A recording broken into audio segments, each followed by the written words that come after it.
Hello friends, দেখো আজ বাড়িতে কি রান্না করব সেটা নিয়েই ভাবছি। আজ তো অক্ষয় তৃতীয়া। প্রতি বছর অক্ষয় তৃতীয়ার দিন নিরামিষই রান্না করি, সেই জন্য আজও নিরামিষই রান্না হবে।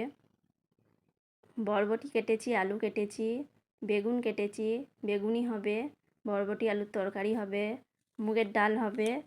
আর ভাবলাম একটু শাক নিয়ে আসি জমি থেকে, সেই জন্য জমিতে আসলাম, কিছু শাক নিয়ে যাব। জমিতে চলে এলাম। খুবই রোদ আজকে, 9টা বাজে তখন, রোদটা খুবই বেরিয়েছে। ভাবছি জমিতে এসে কোন শাকটা নেব। দেখো কি শাক নেবো ভাবছি, পুঁই শাক না পাট শাক।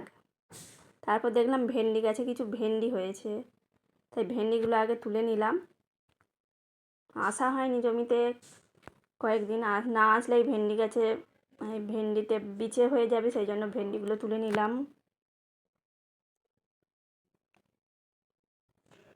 তুলে নিচ্ছি ভেন্ডিগুলো, কারণ নদীর জল অনেক নিচেতে, সেই জন্য গাছপালাতে জল দেওয়া হয়নি সেরকমভাবে।